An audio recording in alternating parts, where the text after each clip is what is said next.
اس سے ہم کو احساس ہوتا ہے کہ قوت اس کی اچھی ہے یا کمی ہے. لیکن ہم قوت کو نہیں دیکھ سکتے ہیں. کیوں نہیں دیکھ سکتے ہیں؟ کہ اس کے اندر میٹر نہیں ہے, اس کے اندر یہ مادی چیز نہیں ہے, کامل غیر مادی چیز ہے. اس کو ہم جو ہے تو اس کے احوال کے بارے میں جاننا, صحیح طور پر غور و فکر کے بات جاننا, اسی کو علم اعلیٰ, علم الہی, علم کلی یا علم مادۃ الطبیعہ کہتے ہیں. اسی طرح سے جو اللہ تعالیٰ کے بارے میں جاننا, یہ بھی علم الہی میں شامل ہے. چونکہ ہم اللہ کو ہم نے دیکھا نہیں ہے, یہ بھی نہیں کہہ سکتے کہ ایک پاور ہے. ہم یہ کہتے ہیں کہ اللہ سپر پاور ہے, مطلب ایک پاور ہے, وہ کوئی مادی چیز نہیں ہے, ایک طاقت ہے جن کے حکم سے ساری دنیا میں یا سارے کائنات جو ہے چلتا ہے, انہی کے حکم سے. اس لیے اس کو علم الہی بھی کہا جاتا ہے. یہ پہلی چیز ہو گئی. دوسری چیز یہ ہے کہ دوسرا جو ہے اس کو سر علم ادنا یا علم تب. ہاں بولو سر, علم الہی کا ایک اور ڈیفینیشن بولیے گا. ہاں بولتے ہیں کامل غیر مادی چیزوں کے, اس کو لکھیے, کامل غیر مادی چیزوں کے, کامل غیر مادی چیزوں کے احوال کو جی صحیح طور پر غور و فکر کے بعد جاننا, صحیح طور پر غور و فکر کے بعد جاننا علم الہی یا علم اعلیٰ یا علم کلی یا علم مابعۃ الطبیعہ کہتے ہیں. سر احوال کس کا جمع ہے؟ دوسرا ہے کیا چیز؟ احوال کس کیا کا بولے؟ جمع ہے سر؟ کیا چیز جمع؟ جو ہے احوال کس کا حالات جمع کا, ہے؟ جی حالت. شکریہ. دوسرا جو ہے, دوسری جو شاخ ہے, اس کو علم طبعی کہتے ہیں. علم طبعی, علم طبعی کیسے لکھے؟ علم لکھیے, طبعی لکھیے, تو بے عین, یہ علم طبعی یا علم ادنا یا علم ادنا بھی کہا. اس کی ڈیفینیشن کیا ہے کہ کامل مادی چیزوں, وہاں تھا کامل غیر مادی چیزوں, یہاں کامل مادی چیزوں مطلب complete matter thing, matters thing, جس میں میٹر ہو, کامل مادی چیزوں کو صحیح طور پر سوچ وچار کرنے کے بعد جاننا, کامل مادی چیزوں کو صحیح طور پر سوچ وچار کرنے کے بعد جاننا, یعنی ایسی چیزوں کے احوال کو جاننا جو مادہ کے بغیر موجود نہیں ہو سکتی, یعنی ایسی چیزوں کے احوال کو جاننا جو مادہ کے بغیر موجود مادہ نہیں. مطلب کیا ہوتا ہے سر؟ میٹر, میٹر, میٹر, میٹر, یعنی ریپیٹ ایسی سر. چیزوں کے سر ریپیٹ کر دیتے ہیں, ریپیٹ کر دیتے ہیں. کامل مادی چیزوں کو کامل مادی چیزوں کو صحیح طور پر سوچ و وچار کرنے کے بعد جاننا, یعنی ایسی چیزوں کے احوال کو جاننا جو مادہ کے بغیر موجود نہیں ہو سکتی, نہ ذہن میں نہ ذہن سے باہر. یعنی جو ذہن میں بھی ہم اس کو سوچ وچار جب کریں گے تو اس میں میٹر کا ہونا ضروری ہوگا, ذہن سے باہر بھی جب ہم اس چیز کو دیکھیں گے تو اس پہ سوچ وچار کریں گے تو وہ بھی جو ہے میٹر کا جاننا ضروری ہوگا, میٹر کا ہونا ضروری ہوگا. ایسے علم کو ہم علم طبعی یا علم ادنا کہتے ہیں. مثال کے طور پر انسان کی صحت کا علم یا انسان کے مرض کا علم, علاج اور ادویہ کا علم, یہ جو ہے اس کے اگزامپل ہیں. جیسے انسان کی صحت کے بارے میں ہم کہ فلاں آدمی صحت مند ہے, تو ظاہر سی بات ہے جب ہم کسی آدمی کا تصور کریں گے تو اس آدمی کا پورا باڈی, جسم جو کہ میٹر کا بنا ہوا ہے, کسی مادے کا بنا ہوا ہے, وہ ہمارے جسم کے اندر آ جائے گا. تو یہ جو ہے اس کو جاننا جو ہے وہ چونکہ چاہے ذہن میں ہو یا نہ ہو, لیکن ہم جیسے ہی انسان کا یہ کہتے ہیں تصور ہم اپنے ذہن میں لائیں گے تو ہم کو یہ احساس ہوگا کہ یہ جو ہے میٹر سے بنا ہے. اسی طرح سے مرض ہے, جب مرض کہیں گے کہ فلاں آدمی کو طبیعت خراب ہے یا فلاں آدمی کو ٹی وی ہے, مثال کے طور پر آپ کے ذہن میں آئے کہ فلاں آدمی کو ٹی وی ہے, تو آپ کے ذہن میں کیا آئے گا کہ اس کے لنگس کے اندر کوئی خرابی ہے, اگر لنگ ٹی وی ہے, یا بون کے اندر کوئی خرابی ہے, یا اگر بون ٹی وی ہے, یا انٹسٹین کے اندر کوئی خرابی. یہ سب ساری چیزیں جو ہیں کیا سے بنی ہوتی ہیں؟ مادے سے بنی ہوتی ہیں, کسی نہ کسی میٹر سے بنی ہوتی ہیں. اس لیے جو ہے اس کو جاننا جو ہے یہ اس کو علم طبعی یا علم ادنا کہتے ہیں. اسی طرح سے ادویہ کا علم, ادویہ کہتے ہیں ڈرگس کو, ڈرگس کا علم, تو ڈرگ بھی جو ہے کسی نہ کسی میٹر یا کسی نہ کسی مادے سے یا کسی نہ کسی چیزوں سے بنی ہوتی ہے. اس کے علم کو بھی حاصل کرنا ہم علم طبعی یا علم ادنا کرتے ہیں. اس کو پھر سے ریپیٹ کرتے ہیں. دوسری جو شاخ ہے اس کی حکمت نظریہ کی، اس کو جو ہے ہم علم طبعی یا علم ادنا کہتے ہیں۔ اس کی ڈیفینیشن کیا اطباء نے کیا ہے کہ کامل اطباء سوری کہتے ہیں، اہل فلسفہ نے یہ دیا ہے کہ کامل مادی چیزوں کو صحیح طور پر سوچ و وچار کرنے کے بعد جاننا، یعنی ایسی چیزوں کے احوال کو جاننا جو مادہ کے بغیر موجود نہیں ہو سکتی، نہ ذہن میں نہ ذہن سے باہر۔ پھر سے ریپیٹ کرتے ہیں، کامل مادی چیزوں کو صحیح طور پر سوچ و وچار کرنے کے بعد جاننا، یعنی ایسی چیزوں کے احوال کو جاننا جو مادہ کے بغیر موجود نہیں ہو سکتی، نہ ذہن میں نہ ذہن سے باہر۔ ایسے علم کو ہم علم طبعی یا علم ادنا کہتے ہیں۔ مثال کے طور پر انسان کی صحت، مرض، ادویہ وغیرہ کا علم جو ہے یہ علم طبعی یا علم ادنا میں آتا ہے۔ اب جو ہے اس کی تیسری برانچ ہے، تیسری برانچ کو ہم علم اوسط یا علم ریاضی یا حکمت تعلیمی کہتے ہیں۔ علم اوسط یا علم ریاضی یا حکمت تعلیمی کہتے ہیں۔ اس کے بارے میں کہا گیا ہے کہ ایسی چیزوں کو جاننا جو ذہنی اعتبار سے غیر مادی ہیں،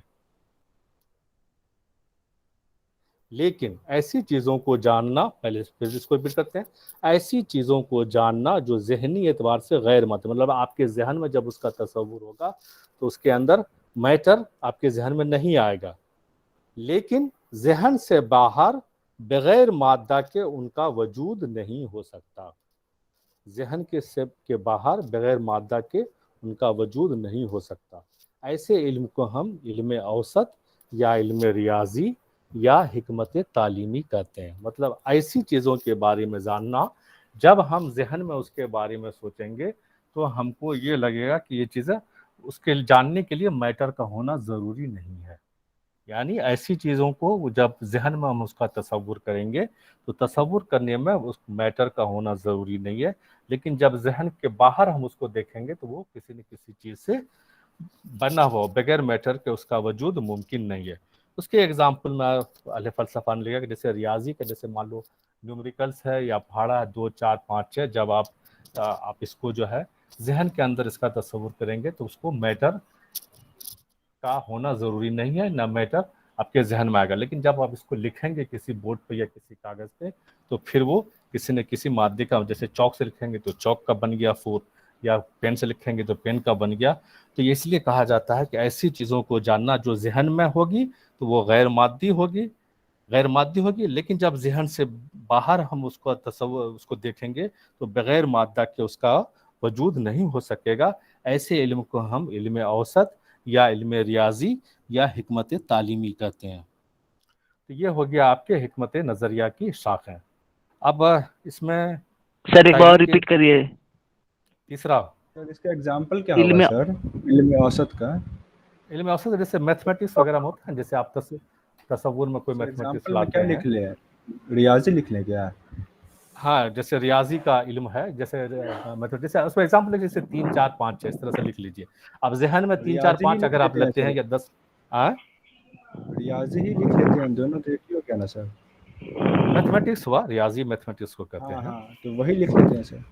ہاں وہی لکھ لیجئے۔ تو جب آپ 3 4 5 6 ذہن میں، ہاں ریپیٹ کرتے ہیں، ذہن میں لائیں گے تو مادے کا وجود ممکن نہیں ہوگا، لیکن جب آپ لکھیں گے تو بغیر مادے کے یہ ممکن نہیں ہوگا۔ اس کو پھر سے ریپیٹ کر دیتے ہیں، ایسی چیزوں کو جاننا جو ذہنی اعتبار سے غیر مادی ہیں، ایسی چیزوں کو جاننا جو ذہنی اعتبار سے غیر مادی ہیں اور ذہن سے باہر بغیر مادہ کے ان کا وجود نہیں ہو سکتا، اور ذہن سے باہر بغیر مادہ کے ان سر کا تھوڑا وجود، دھیرے دھیرے۔ اچھا ٹھیک، پھر سے ریپیٹ کرتے ہیں، ایسی چیزوں کو جاننا، ایسی چیزوں کو جاننا جو ذہنی اعتبار سے غیر مادی ہیں، جو ذہنی اعتبار سے غیر مادی ہیں اور ذہن سے باہر،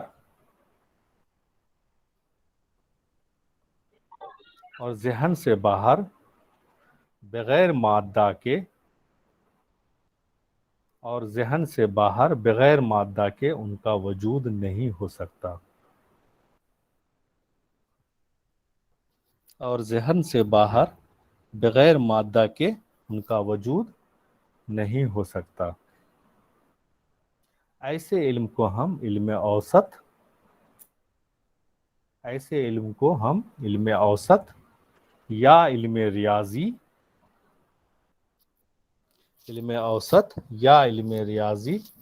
یا علم یا حکمت تعلیمی کہتے ہیں. ایسے علم کو ہم علم اوسط یا علم ریاضی یا حکمت تعلیمی کہتے ہیں.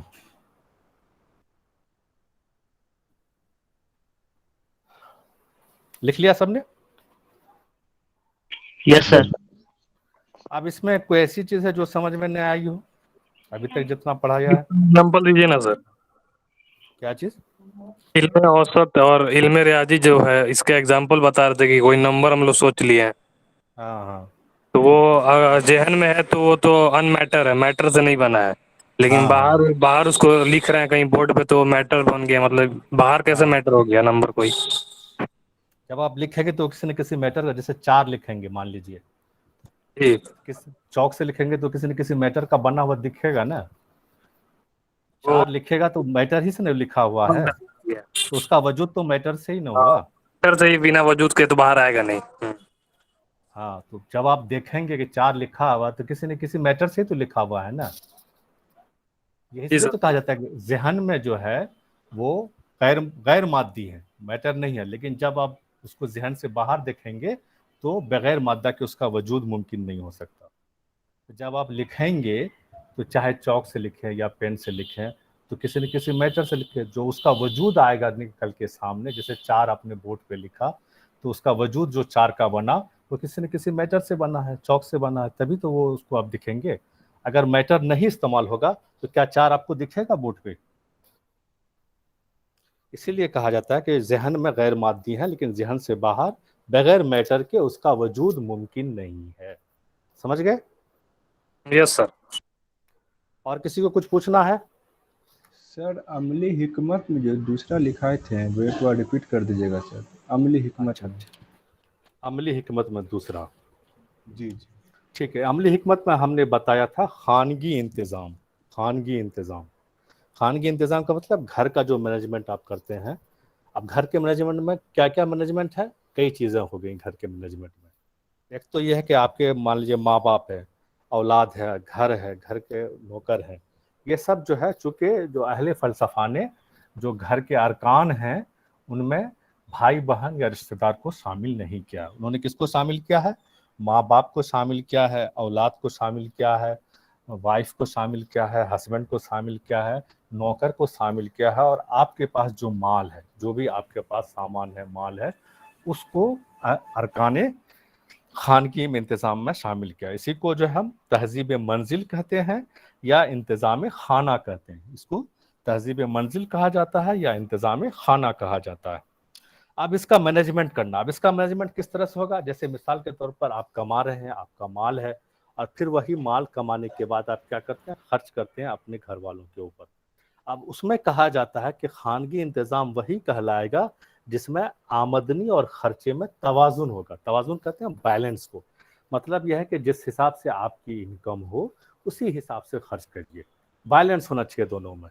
ایسا نہ ہو کہ آپ کی انکم بہت کم ہے اور آپ نے خرچ زیادہ کر دیا, تو وہ بہتر خانگی انتظام نہیں کہلاتا ہے. یا آپ کی انکم بہت زیادہ ہے اور آپ خرچ بالکل نہیں کر رہے ہیں, بہت بخالت سے کام لے رہے ہیں, بالکل پریشانی میں ڈالے ہوئے اپنے گھر والوں کو, تو وہ بھی خانگی انتظام نہیں کہلاتا. اس کے ساتھ ساتھ سلوک کو بھی خانگی انتظام میں شامل کیا ہے. چاہے وہ سلوک آپ اپنے ماں باپ سے کر رہے ہوں, اپنے بیوی بچوں کے ساتھ کر رہے ہوں, اپنے نوکر کے ساتھ سلوک کر رہے ہوں, بہتر سلوک کو خانگی انتظام میں شامل کیا گیا ہے. اگر آپ سلوک صحیح سے نہیں کر سکتے ہیں تو وہ بھی خانگی انتظام میں شامل نہیں ہے. اس کے علاوہ اب اسی سلوک کے اندر سختی نرمی بھی آ گیا کہ مان لو نوکر کے ساتھ بہت سخت ہے, ہمیشہ اس کو ڈانٹ رہے ہیں, تو وہ بھی خانگی انتظام نہیں کہلائے گا. لیکن اگر آپ اس کے ساتھ بہتر سلوک کر رہے ہیں, بہتر طریقہ اختیار کر رہے ہیں, جو کام اس کا جتنا لینا چاہیے اتنا, ایسا نہیں کوئی نوکر ہے تو اس کو 24 گھنٹے کھٹا رہے ہیں, تو وہ بھی خانگی انتظام کے اندر نہیں ہوگا. جو اس کا ورک ہے, جو نارمل ورک ہے وہ کرنا, جو آپ کھا رہے ہیں وہی اس کو کھلانا, جو آپ پہن رہے ہیں وہی پہنانا, یہ جو ہے بہتر خانگی انتظام کہلاتا ہے. اس کے ساتھ ساتھ جو ہے جیسے بچے ہیں آپ کے, تو بچوں کی تعلیم و تربیت کا بھی خیال رکھنا, تعلیم کا بھی خیال رکھنا کہ وہ پڑھائی صحیح سے کرنا, اس کی تربیت کرنا, اس کو سکھانا کہ کس طرح سے جو ہے بڑے کے ساتھ بات کیا جاتا ہے, کس طرح سے چھوٹوں کی بات کیا جاتا ہے, ادب کیا چیز ہے, کون سا جملہ کس کو بولیں گے تو اچھا لگے گا, کون سا جملہ کس کو بولیں تو برا لگے گا, اپنے بڑوں کے ساتھ کس طرح کا جملہ ہم استعمال کریں, اپنے استاد کے ساتھ جو ہے ہم کس طرح کے جملہ استعمال کریں. تو یہ سب جو بچوں کو سکھایا جاتا ہے تعلیم. پھر باہر نکل لو بچے تو کس طرح کھیلنا ہے, کودنا ہے, دیکھنا ہے, یہ ساری چیزیں جو ہیں وہ بھی خانگی انتظام کے اندر آتی ہیں. اس کے علاوہ صحت اور مرض کا بھی خیال رکھنا ساتھ میں, کہ اگر بچے بیمار ہو گئے ہیں تو ان کا علاج کرانا, یا ماں باپ یا بیوی یا ہسبینڈ کوئی بھی ہے اگر بیمار ہو گیا ہے تو اس کا علاج کرانا, یا ان کو بتانا کہ بیماری کس طرح سے پیدا ہوتی ہے, اس کو روکنا, اس کی صفائی کا خیال رکھنا. بچوں کو یہ بتانا کہ ہاتھ صاف کر کے جو ہے آپ کو کھانا ہے, کیونکہ بچے اکثر بغیر ہاتھ صاف کیے بھی کھانا شروع کر دیتے ہیں. ان کو بتانا کہ کس طرح سے ہاتھ کو صاف کیا جاتا ہے, کس طرح سے ہم بیماری سے بچ سکتے ہیں. اگر آپ صحت کو قائم رکھنا ہے تو آپ کو صفائی کا انتظام کرنا پڑے گا, اچھی غذا کو کھانا پڑے گا, خراب غذا کو سے پرہیز کرنا پڑے گا. یہ سب ساری چیزیں جو ہیں خانگی انتظام میں آتی ہیں. اس کے بعد جو آپ کے انڈر میں جو بھی گھر والے ہیں, اور انڈر وہی ہوا تو آپ کے بیوی بچے, اگر آپ ہسبینڈ ہیں یا آپ بیوی ہیں تو آپ کے شوہر, آپ کے بچے اور ماں باپ, یہ سب اس کے اندر آتے ہیں. ان کا صحیح طرح سے دیکھ بھال کرنا, ان کی نگہبانی کرنا, یہ سب جو ہے خانگی انتظام کے اندر آتا ہے. اسی کو اطباء نے جو ہے اطباء کہتے ہیں, فلسفہ نے جو ہے اس کو تہذیب منزل کہا ہے. خانگی انتظام کو ان کو تہذیب منزل کہا ہے, یا اسی کو انتظام خانہ کا علم کہا ہے, یا اسی کو انتظام خانہ کہا ہے. اور اس کا جو ارکان لکھا ہے, جب آپ لکھیے گا خانگی انتظام تو اس میں آپ کو ارکان بھی لکھنا ہوگا. تو اس کے ارکان کہتے ہیں مطلب اس میں کون کون سے اس کے رکن ہیں, کون کون سے ممبر ہیں. رکن کہتے ہیں ممبر کو. تو اس میں جو ہے ماں باپ ہے, ماں باپ شامل ہے, اولاد ہے, بیوی ہے, شوہر ہے, خادم ہے اور مال ہے. یہ سب جو ہے آپ کے جو ہے اس میں شامل ہے خانگی انتظام کے اندر. اور کچھ اور کسی سر کو اس کو پوچھنا؟ ڈیفائن کیسے کریں گے سر, اس کو لکھیں گے کیسے, اتنا بڑا جو آپ سمجھائیں تو اس کو کوئی ڈیفینیشن ہوگا؟ ارے اتنا سوال, جیسے ہیڈنگ دینا خانگی انتظام, ٹھیک ہے. اب خانگی انتظام کی ہیڈنگ دینے کے بعد لکھنا کہ اس کے جو ارکان ہیں یا رکن ہیں, یہ ماں باپ ہیں, اولاد ہیں, بیوی, شوہر, خادم اور مال, اس طرح سے لکھ لینا. پھر اس کے حقوق اور فرائض, حقوق و فرائض تو آپ آرام سے لکھ سکتے ہیں کہ ماں باپ کے کیا حقوق ہیں, بچوں کے کیا حقوق ہے, بیوی کا کیا حکم ہے. پھر حقوق فرائض آپ کس طرح سے کریں گے, آپ حقوق فرائض کس طرح سے کریں گے.